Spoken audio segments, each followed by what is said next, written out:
Hi everyone, and welcome to another Future Design Forum 10-minute fireside Q&A hosted by myself, Andy Smith of TDA, the Design, Tech and Product Talent Agency. I am delighted today to be joined by Lucca, who is currently the Head of Design at Semafor in New York. Al, thank you so much for joining us. I do appreciate it. Thank you for having me. My pleasure. Good, good. Al, would you mind, let's start, give us a little breakdown of kind of your career today, your trajectory through to your current role at Semafor. It would be great to hear. Yep. So I currently lead design at Semafor. Semafor is a news startup. We are basically not even 2 years old yet, but we're almost there. Based in Washington, D.C., New York. We have journalists in Africa, around the U.S., and we are now very soon launching another region in the world that I cannot still say the name, but it's going to be there in a month or so. Okay, good. I lead basically anything that relates to the branding, growth, and product design, of course, which is something that I love to do because I think going outside of product design is something that's very healthy for designers. Okay. That's pretty much it. Before here, I was at Axios. I was leading design at Axios, which is another news company. Before that, Viacom, which is now Paramount Plus, whatever you want to call that. Yeah. And I did a lot of projects for the United Nations as well. That's actually the reason that I came to the US, and a lot of other stuff, but I'm not going to list because that would be too long. Okay, thanks for that. Brilliant. And I guess, you know, not just elections in the US, but around the world taking place right now, it's a pretty hot time to be in the news and in the media. It is. It is. We actually have a sort of a dashboard for the worldwide elections that it's going on, and we came up with this amazing idea of having illustrations for this elections that it's happening.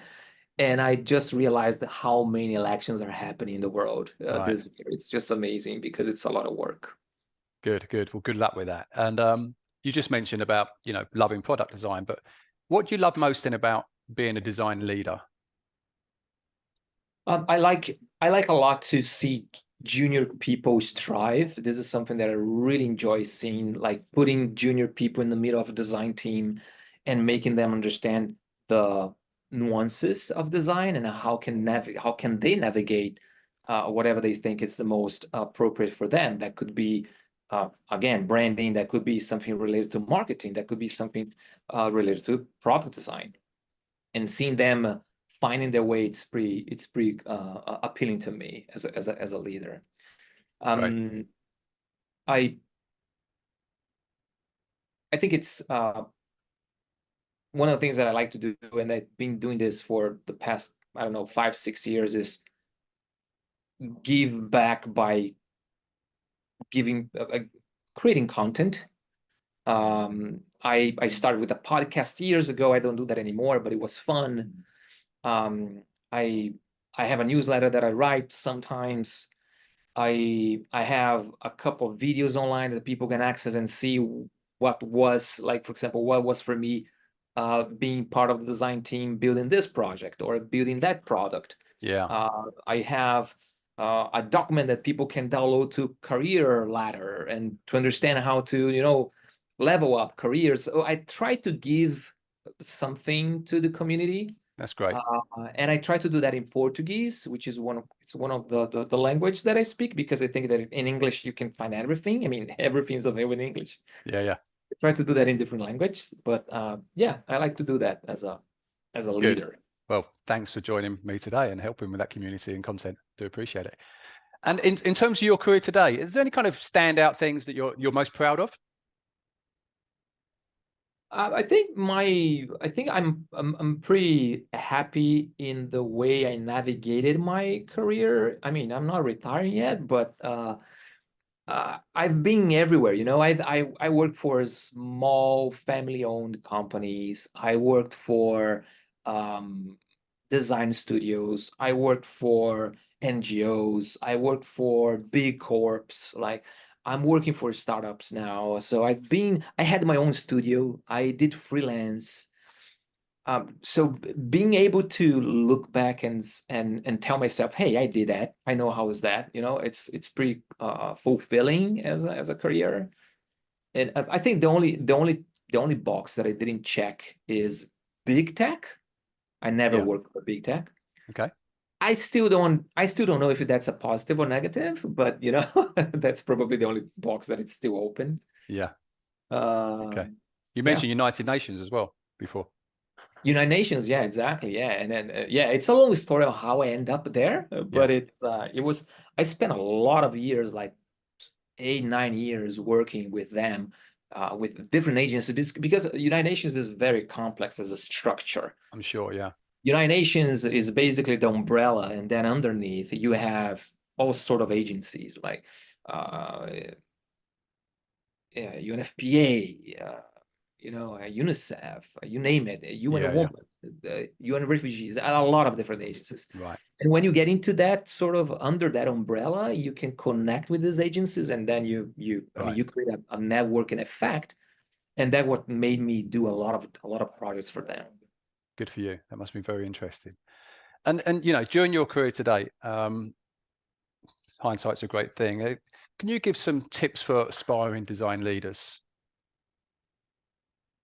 Okay. First one, and this is something that it's coming up again now because of AI. I feel like designer leaders shouldn't fall on that trap of craft doesn't matter, and a design leader doesn't need to know craft. I think that's a fallacy. It shouldn't be that way. You should know what you're talking about. You should have total knowledge of your discipline, including Yeah. craft. Yeah. Um, I would say if you try to focus more on execution and a little bit less on, you know, post-its on the wall, uh, it's probably going to leverage the way design impact the company you work for or your studio, whatever.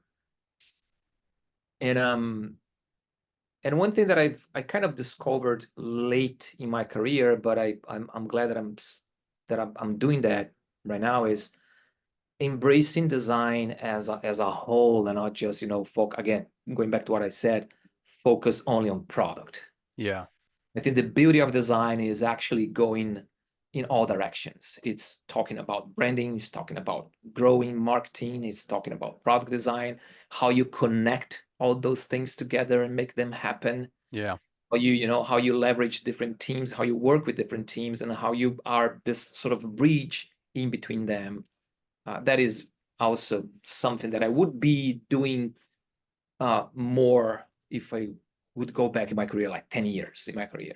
I guess it's a nice wish, but it's not possible all companies, because a lot of companies like to really Agreed. separate the brand and the product. Yeah. So, but again, if as a design leader you can influence the company you're working for to at least help that kind of conversion and marriage work between the brand and product, and Yeah, play a it is, part of course, that in that better. it's harder to do in big companies Yeah. because then I mean, it's it's more, it's just the way these companies are structured, right? It makes this harder. Yeah. But when you are talking about kind of mid-sized companies, small companies, it's something that you can totally do it and, you know, having a bigger impact because of that. Great. Great. And talking of those larger companies, that's a topic I often end up discussing is what are your thoughts on how to, let's use the word elevate design within a large organization. Let's not talk about that seat at the top table business, but elevate design. How should we bring design to the right place in your eyes? Um, I like to think that, again, related to what we just said about the tips, is uh, a lot of the impact, a lot of the design impact is on the brand value, is on the brand level. And if you can get involved into that level of decision making, like brand mission, brand statement, brand value, everything kind of, you know, falls under that. Okay. And then because the product will have its own value on, of course, the way people use it, the way people engage with this, but everything is correlated, right? So you cannot think about doing something on the product side without thinking about how this is going to be related to the brand value in the market. So trying to elevate design to not be, again, not be that sort of team executing on a specific product, but connecting the dots in the company. I think it's where the value is. Fantastic. One thing that I like to think as well is, again, connect to execution, which is something that I mentioned before, is don't be that, crying kid on the corner trying to sell the value of design all the time. Oh no, we have to do this because this is how the process is, or we have to do this because this is what the methodology is telling us to do. It's I think it's much more about being proactive, deliver, and then you can, of course, iterate on that and build value out over that. But without execution and deliverables, it's just conversations that sometimes is really hard to sell. Yeah. Especially for design. It makes a lot of sense. Kind of build those blocks. Great. Thank you. Al, thank you for that. Some great insights there around your journey, particularly, and how that shaped your design leadership and your philosophy. But obviously, I like to throw a little curveball in at the end, which is probably non-design related. Would you mind telling us something that few people know about yourself? Well, there is one that we were just discussing, that I don't like football. I don't like soccer. Was it an But Italian heritage? Doesn't like soccer.